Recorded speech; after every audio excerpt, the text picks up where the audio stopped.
नमस्कार, IBC 24 देख रहे हैं आप। मैं हूं आपके साथ विजय। मध्य प्रदेश में कोरोना मरीजों की संख्या में लगातार तेजी से इजाफा हो रहा है। सिर्फ 24 घंटे में ही 78 नए केस सामने आए हैं और प्रदेश में कोरोना मरीजों की कुल संख्या 1485 पहुंच गई है। राजधानी भोपाल में ही कोरोना मरीजों का आंकड़ा 241 पहुंच गया है। पूरे प्रदेश में 76 लोगों ने वायरस से जान गंवाई है। रायसेन में भी क्वारंटीन मरीजों की रिपोर्ट सामने आई तो उसमें 16 नए मरीज निकलकर सामने आए, जिसमें रायसेन में कोरोना मरीजों की संख्या 24 हो गई है। रायसेन में CMHO ने यह बताया कि दरगाह से भेजे गए 54 सैंपल में से 16 पॉजिटिव पाए गए हैं। आगरमालवा जिले में भी कोरोना से एक व्यक्ति की मौत हो गई। फिलहाल जिले में एक्टिव केस की संख्या 10 है।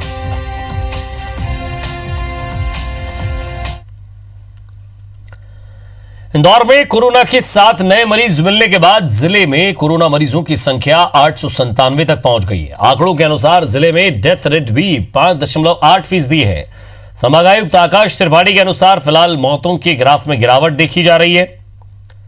अब कंटेनमेंट एरिया के अलावा कई क्षेत्रों में सर्वे किया जा रहा है। इंदौर कलेक्टर मनीष सिंह ने कहा है कि डिजास्टर मैनेजमेंट के साथ ही एक्सपर्ट की टीम है जो जिले की वास्तविक हाल जानने आई है। इसके अलावा अस्थायी जेल बनाकर भी इसमें कोरोना संक्रमण के लक्षण पाए जाए वाले कैदियों को रखने की व्यवस्था की गई है। कलेक्टर ने यह भी कहा है कि मेडिकल उपचार से घर में इलाज करने के मामले में अब तक बिचौलियों की तलाश की जा रही है। इंदौर में वायरस के फैलाव को लेकर प्रदेश कांग्रेस कमेटी के सचिव नीलाभ शुक्ला ने प्रत्येक वार्ड से संक्रमित व्यक्ति की सूची को सार्वजनिक करने की अपील की है। खबर ये है कि 18 पेशेंट खरगोन के जो थे वो ऑलरेडी फर्स्ट नेगेटिव आ चुका है उनका और सेकंड नेगेटिव की आज जांच हो जाएगी।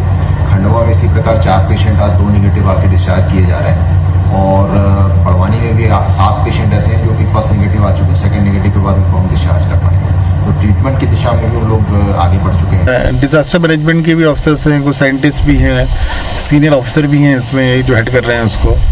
इसके लिए सजेस्ट और सपोर्ट करने के लिए है कि देख लें जो ट्रीटमेंट प्रोटोकॉल चल रहे हैं या जो ओवरऑल जो एक तैयारियां पूरी चल रही हैं इंदौर में। एक वार्ड स्तर पर संक्रमित व्यक्तियों की सूची जारी करें और साथ ही यह भी सूची जारी करें कि इस वार्ड से कितने लोगों की मृत्यु हुई है, साथ ही किन लोगों का संक्रमण इलाज के दौरान दूर हुआ है। तो एक स्पष्ट वार्ड के हिसाब से सूची जारी की जाए ताकि शहर की जनता को स्पष्ट आंकड़ा मालूम पड़ सके कि हमारे शहर में किस किस वार्ड से कितने कितने लोग संक्रमित है, कितने लोग ठीक हुए, कितने लोगों की मृत्यु हुई है।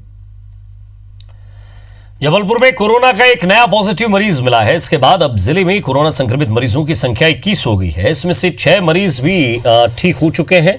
जानकारी के मुताबिक मंडला के बिछिया में रहने वाला ये युवक इंदौर में काम करता था, लेकिन लॉकडाउन की वजह से ट्रक और पैदल ही मंडला के लिए निकल पड़ा। 18 अप्रैल को जबलपुर की कटंगी चेक पोस्ट पर पुलिस ने निगाह रखी। इसके बाद उसे जिला अस्पताल के आइसोलेशन वार्ड में भर्ती करा दिया गया।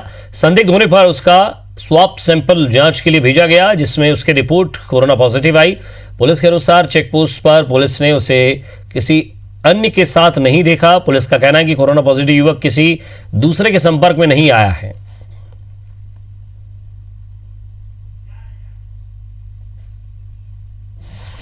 हैं 20 साल के हैं, ये ललिता मंडला के हैं, बिछिया के, और ये इंदौर में काम करते हैं।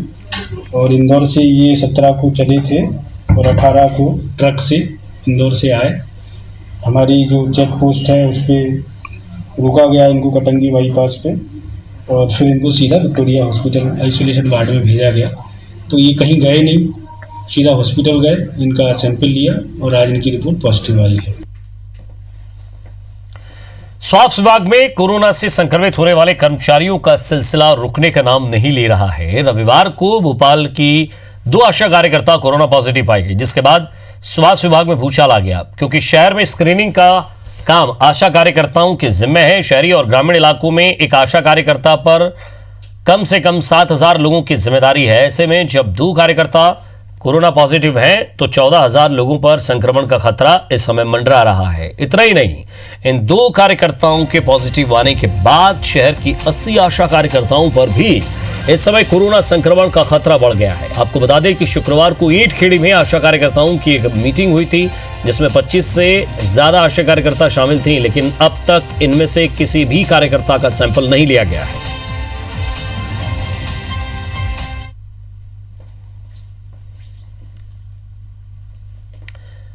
कोरोना का इलाज करने वाले इंदौर के डॉक्टरों पर पत्थरबाजी करने वाले फरार आरोपी जावेद खान को पुलिस ने नरसिंहपुर जिले से धर दबोचा है। और इस बार पहले भी जावेद की गिरफ्तारी से हुई थी, लेकिन जबलपुर सेंट्रल जेल जाने के बाद वो कोरोना संक्रमित निकला था। जब उसे इलाज के लिए मेडिकल कॉलेज में भर्ती कराया गया तो कल वो वहां से भाग निकला था। इस मामले की जांच का जिम्मा अब जबलपुर आईजी ने एसपी को सौंपा है।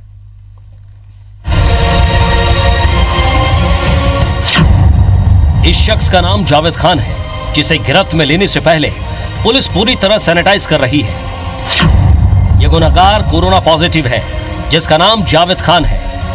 आरोप है कि जावेद खान ने इंदौर में कोरोना का इलाज कर रहे देवदूत डॉक्टरों पर पत्थर बरसाए थे। पुलिस ने इसके खिलाफ एनएसए का केस दर्ज किया है और गिरफ्तार कर जेल भेज दिया।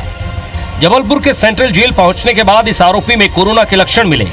जावेद खान का सैंपल जब जांच के लिए भेजा गया तो वो कोरोना पॉजिटिव मिला। इसके बाद उसे जबलपुर के नेताजी सुभाष चंद्र बोस मेडिकल कॉलेज अस्पताल की विशेष आइसोलेशन वार्ड में भर्ती किया गया, जहां से आरोपी जावेद खान फरार हो गया। अस्पताल से बाहर निकलकर जावेद ने एक ट्रक से लिफ्ट ली और नरसिंहपुर पहुंच गया। हमारे नीचे जो आरक्षक गार्ड के लिए तैनात थे, इन लोगों की लापरवाही से वो भागने में सफल हुआ और उसके बाद वो यहाँ से मुख्य बधिर बाईपास पे पहुँचा है। वहाँ उसका बताया है कि आयसर गाड़ी उसको मिली है, उसमें पीछे वो बैठ के राजमार्ग तक पहुँचा है। जावेद खान की तलाश में पुलिस ने पूरी ताकत झोंक दी। साथ ही एनएसए के आरोपी के फरार होने पर अस्पताल में ड्यूटी पर तैनात 4 सिपाहियों को सस्पेंड कर दिया गया। जावेद पर 50,000 रुपए का इनाम भी घोषित किया गया।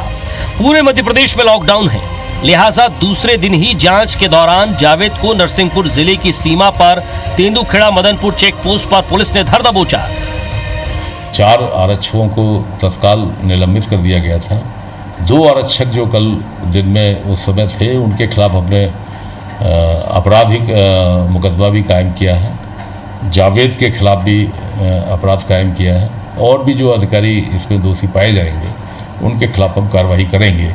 इसमें 50,000 का इनाम भी डीजी भोपाल मध्य प्रदेश के द्वारा घोषित किया गया है।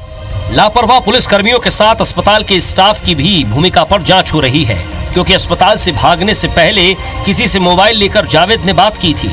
आईजी भागवत सिंह चौहान ने एसपी अमित सिंह को पूरे मामले की जांच की जिम्मेदारी सौंपी है। अभिषेक शर्मा, IBC 24, जबलपुर। कोरोना संक्रमण के बीच राजधानी भोपाल के विश्वकर्मा नगर का एक वीडियो सामने आया है, जिसमें एक शख्स मुंह पर गमछा बांधे हुए चोरी छिपे लोगों के गेट पर कुछ लगा रहा है। कॉलोनी में संदिग्ध युवक की जानकारी मिलने पर जब लोगों ने सीसीटीवी कैमरे चेक किए तो यह घटना की जानकारी मिली। हालांकि यह शख्स कौन है अभी तक इसकी जानकारी नहीं मिली है, लेकिन कोरोना वायरस को लेकर लोगों में दहशत है। स्थानीय लोगों ने जांच कर कार्रवाई की मांग की है।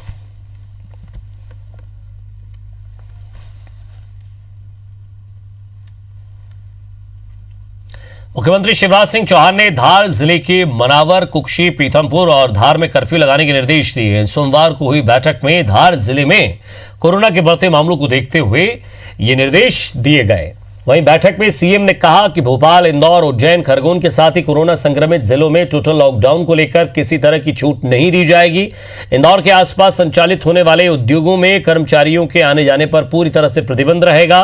सीएम ने कहा कि व्यवस्था ऐसी की जाए कि स्वास्थ्यकर्मी और पुलिसकर्मियों को संक्रमण न हो। इसकी पुख्ता व्यवस्था के निर्देश भी उन्होंने दिए। सीएम ने कहा कि जहां कोरोना संक्रमण नहीं है, ऐसे ग्रामीण क्षेत्रों में मजदूरों को रोजगार दिया जाए।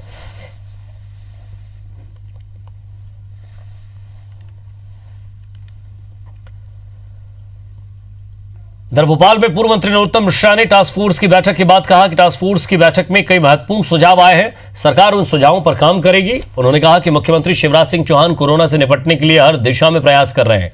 मजदूरों और छात्रों का सबका ध्यान रखा जा रहा है। नरोत्तम मिश्रा ने कांग्रेसियों के गलत आंकड़े पेश करने के आरोप पर कहा कि विपक्ष के पास अगर सही आंकड़े हैं तो वो सामने लाए। उन्होंने कहा कि कांग्रेस में सेवा भाव नहीं है, जनता सब जानती है, समझती है। नरोत्तम मिश्रा ने कहा कि कांग्रेस का हिसाब जल्दी बराबर होगा। वही संबल योजना दोबारा शुरू करने पर उन्होंने कहा कि कांग्रेस सरकार में उद्योगपति और राजे रजवाड़े थे। चुटकी लेते हुए उन्होंने कहा कि कांग्रेस क्या जाने गरीबों का दर्द। कांग्रेस कांग्रेस सरकार में उद्योगपति पूंजीपति थे, तो वो क्या जाने गरीब का दर्द। संबल योजना पूरी गरीब के लिए बनी थी, तो उसे 2 लाख रुपया, एक्सीडेंट में मरता है तो 4 लाख रुपया, घर में बच्ची पैदा हो तो 4,000 रुपया, कफन दफन के लिए भी 5,000 रुपया। ऐसी योजना थी, अद्भुत योजना थी। और अब बात भोपाल की करेंगे। भोपाल से बड़ी खबर मिल रही है, कल होगा शिवराज मंत्रिमंडल का गठन। ऐसे सूत्र मिल रहे हैं, 4 से 5 विधायक ले सकते हैं मंत्री पद की शपथ। सूत्र ये कह रहे हैं कि मंत्रिमंडल गठन को लेकर सीएम की राज्यपाल से बातचीत हुई है और कोरोना को लेकर छोटे मंत्रिमंडल का गठन फिलहाल किया जाएगा, ऐसा सूचना फिलहाल मिल रही है। सुधीर हमारे संवाददाता हमारे साथ जुड़ रहे हैं। सुधीर, राज्यपाल से मुलाकात हुई है इस संबंध में? सुधीर, हमारी आवाज आप तक पहुंच रही है? चलिए सुधीर से जुड़ने की कोशिश करेंगे।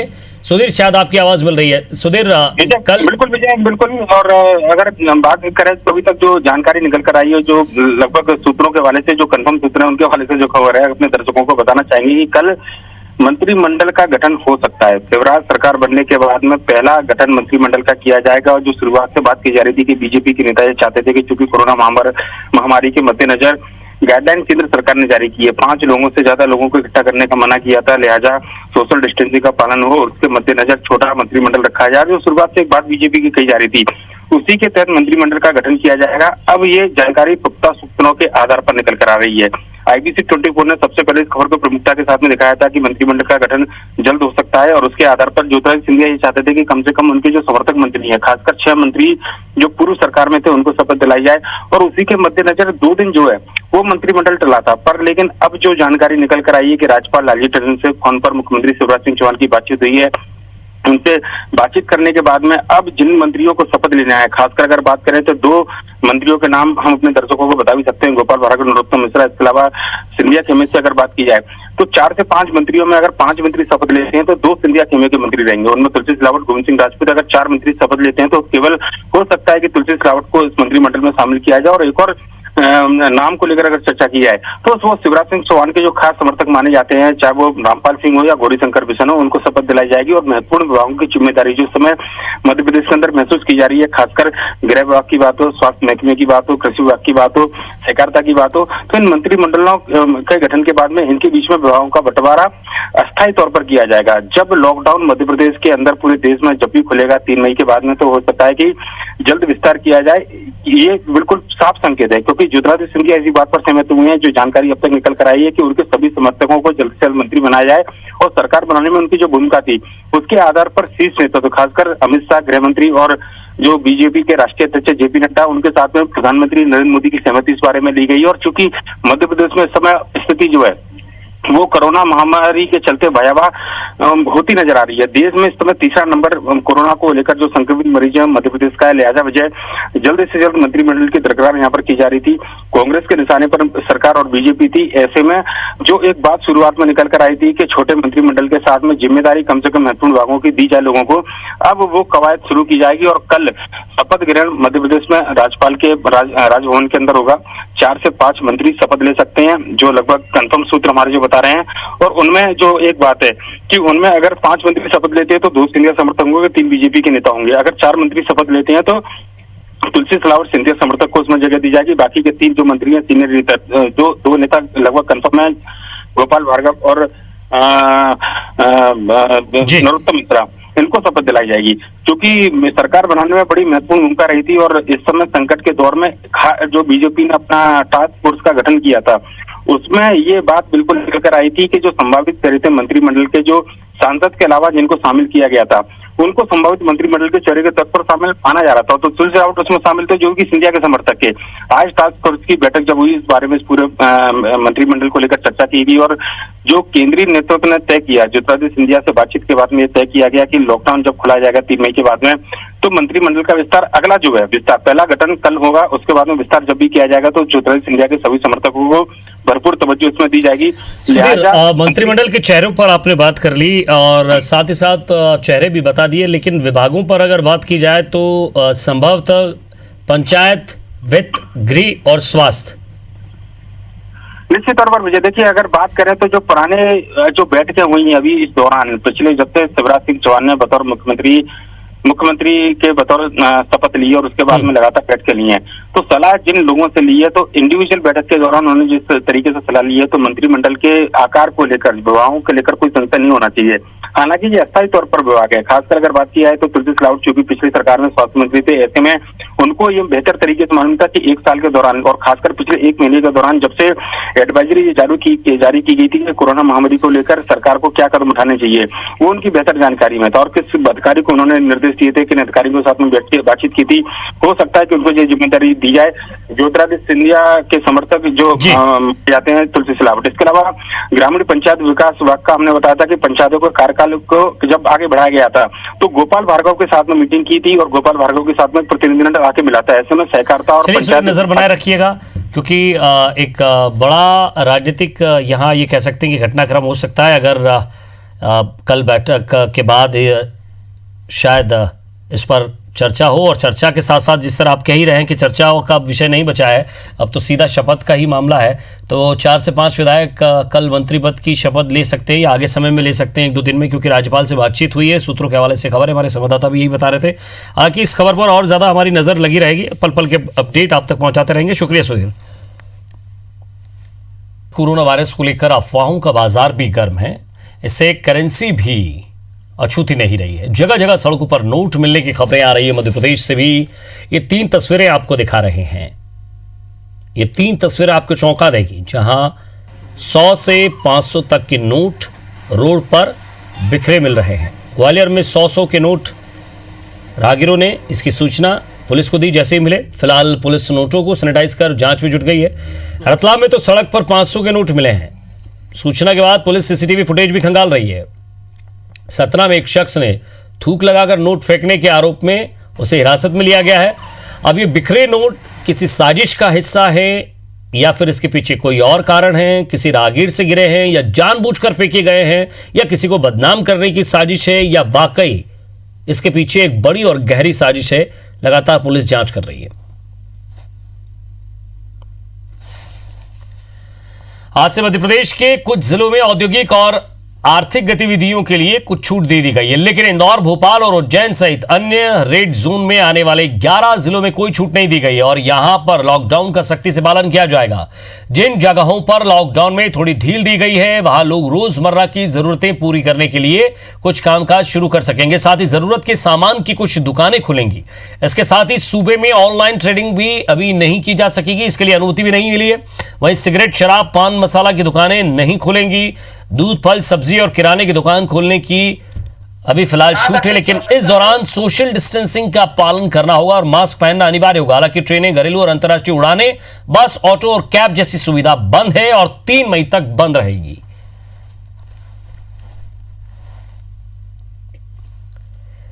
कोरोना संकट के बीच जबलपुर के प्रमुख सुरक्षा संस्थान ऑर्डिनेंस फैक्ट्री खबरिया में कामकाज शुरू हो गया। लिहाजा सोमवार की सुबह से ही कर्मचारी और अधिकारियों का फैक्ट्री में आने का सिलसिला शुरू हो गया है। शर्तों के मुताबिक कंटेनमेंट और हॉटस्पॉट क्षेत्रों में रहने वाले किसी भी कर्मचारी और अधिकारी को फैक्ट्री आने की इजाजत नहीं मिली है। इसलिए उन्हीं कर्मचारियों और अधिकारियों को फैक्ट्री में ड्यूटी पर बुलाया गया है जो फैक्ट्री के आवासीय परिसरों में रहते हैं।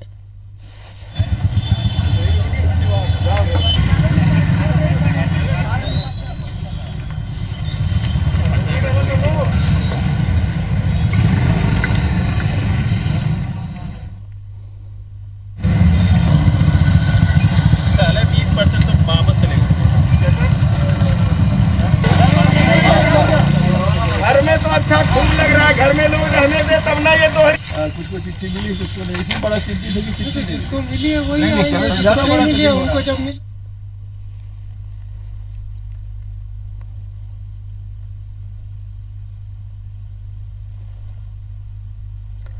ग्वालियर जिले में लॉकडाउन के दौरान इंडस्ट्री सेक्टर को प्रोडक्शन के लिए राउंड वाइज शुरू किए जाने की अनुमति दी जाएगी। 3 राउंड में अलग अलग सेक्टर की इंडस्ट्री को परमिशन मिलेगी। इसके लिए मोती महल स्थित कंट्रोल कमांड सेंटर में हेल्प डेस्क बनाई जाएगी, जहां इंडस्ट्रीज, प्रोडक्ट वर्कर, संख्या, नाम, कच्चा मटेरियल लाने की जानकारी और तैयार करने का सामान भेजने की जानकारी आवेदन के लिए दी जाएंगी। केंद्र सरकार के गाइडलाइन के मुताबिक पहले राउंड में उन उद्योगों को परमिशन मिलेगी जो कि रोजमर्रा की जरूरतों से जुड़े हैं, जिसमें फूड की सभी यूनिट, दवा और मेडिकल सर्विस से जुड़े प्रोडक्ट तैयार करने वाली इंडस्ट्री शामिल रहेगी। साथ ही इनसे जुड़ी पैकेजिंग और सप्लाई सिस्टम की कंपनी को भी काम करने की परमिशन दी जाएगी, लेकिन किसी भी फैक्ट्री की एक पाली में 30% से ज्यादा स्टाफ से काम नहीं कराया जा सकेगा।